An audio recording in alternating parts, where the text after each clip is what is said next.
Hello दोस्तों, इस video में क्लास 12th चैप्टर पोइट्री का चैप्टर 3 पढ़ाया जाएगा, जिसका टाइटल है on his blindness. On his blindness composed bye John Milton. इस कविता का अर्थ है अपने अंधेपन पर। ऑन हिज ब्लाइंडनेस का मीनिंग क्या हुआ? अपने अंधेपन पर। इस पोएम का जो टाइटल है ऑन हिज ब्लाइंडनेस, इसकी मीनिंग हुई अपने अंधेपन पर। जॉन मिल्टन साहब का ये पर्सनल सोनेट है। जॉन मिल्टन साहब का जो लाइफ स्पैन रहा है वो 1608 से लेकर के 1674 तक रहा है। इस कविता के माध्यम से जॉन ने ईश्वर के प्रति, ईश्वर की उदारता के प्रति, ईश्वर की शक्ति के प्रति अपने दृढ़ विश्वास को प्रकट किया हुआ है और बताया है कि ईश्वर सर्वशक्तिमान है, उसे किसी की सहायता की आवश्यकता नहीं है। वो ये भी कहता है कि ईश्वर ने जो कुछ भी हमें दिया है उसके बदले में भी वो हमसे कुछ मांगता नहीं है, वो कुछ हमसे इच्छा नहीं करता है। ये जॉन मिल्टन साहब का पर्सनल सोनेट है। सोनेट आप जानते हैं, लिरिक सॉन्ग होता है। सोनेट मीन्स लिरिक सॉन्ग, ये छोटी सी गीत होती है। ये 14 पंक्तियों की कविता को हम सोनेट कहते हैं। उन 14 पंक्तियों में जो शुरुआत की 8 पंक्तियां होती हैं उसे ऑक्टेव कहते हैं, और जो अंतिम 6 पंक्तियां होती हैं उसे हम सेस्टेट कहते हैं। ऑक्टेव में कवि जो है शिकायत करता है और अंतिम 6 पंक्तियों के माध्यम से कवि जो है उसका सॉल्यूशन बताता है। इस कविता में कवि जो है अपने दुख को प्रकट किया है, क्योंकि वो अपनी उम्र के आधे समय में ही अंधा हो गया, नेत्रहीन हो गया।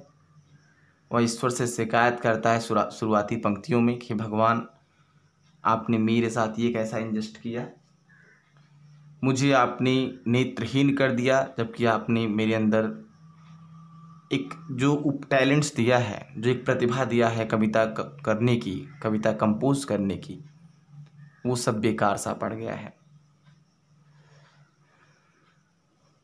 कविता के पहले स्टैंजा में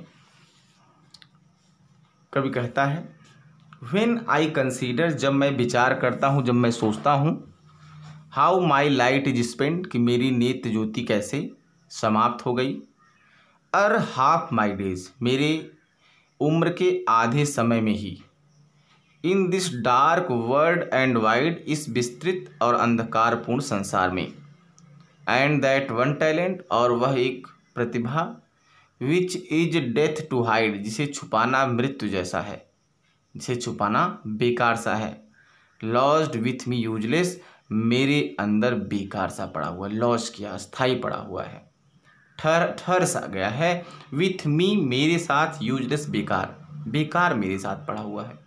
और जो आपने मुझे टैलेंट्स दिया है, यदि मैं उसे छुपा के रखूं तो बिल्कुल मृत्यु जैसा है, वो डेथ जैसा है। हे ईश्वर, आपने मेरे साथ ये कैसा इनजस्ट कर दिया, इस विस्तृत और अंधकारपूर्ण संसार में मुझे मेरी उम्र के आधे समय में ही नेत्रहीन कर दिया, और जो मेरे अंदर एक टैलेंट है, जो प्रतिभा है कविता लिखने की, वो मेरे साथ, मेरे अंदर ही बेकार सा पड़ा हुआ है।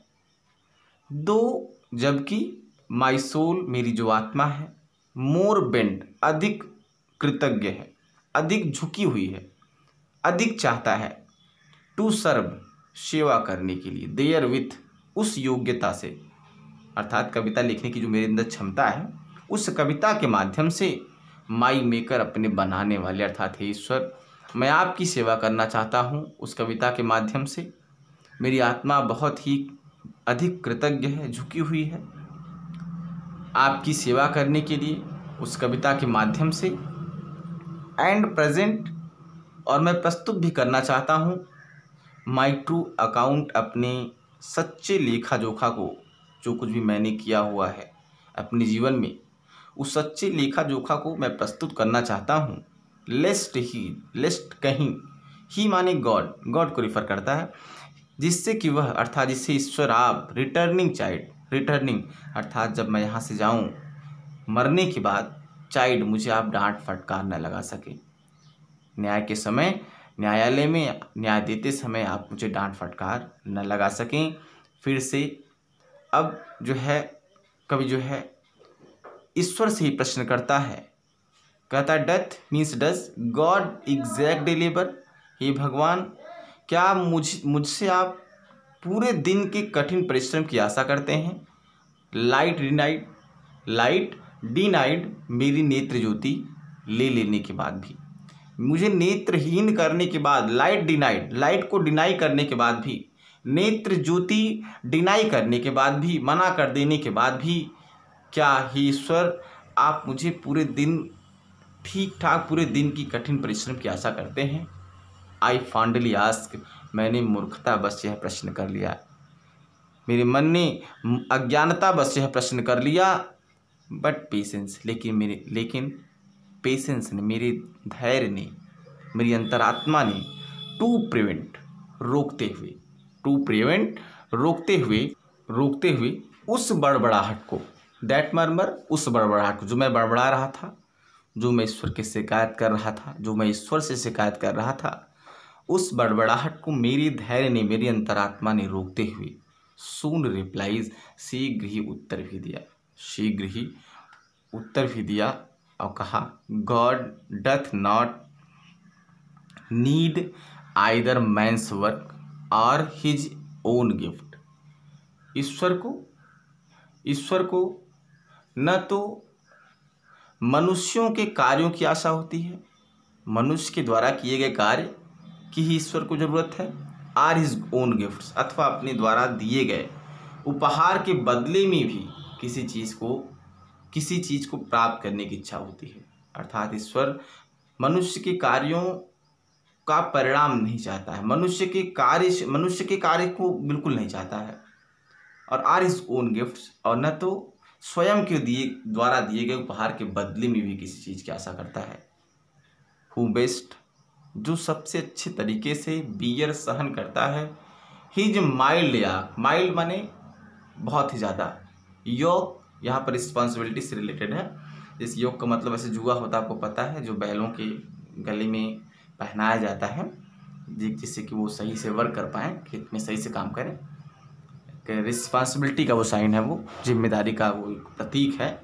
तो कहा कि who best bear his mild love, जो ईश्वर के द्वारा दिए गए रिस्पॉन्सिबिलिटीज़ को, दिए गए जिम्मेदारियों को जितने ही अच्छे तरीके से बियर करता है, सहन करता है, उस जिम्मेदारी को निभाता है, दे सर्व हिम बेस्ट, वह ईश्वर की सर्वश्रेष्ठ सेवा करता है, वह ईश्वर की सर्वश्रेष्ठ सेवा करता है। दे सर्व हिम बेस्ट, वह ईश्वर की सर्वश्रेष्ठ सेवा करता है। हिज स्टेट, उसकी स्थिति, ईश्वर की स्थिति कैसी है, ईश्वर कैसा है, उसकी स्थिति कैसी है। इज किंगली, राजा की तरह है।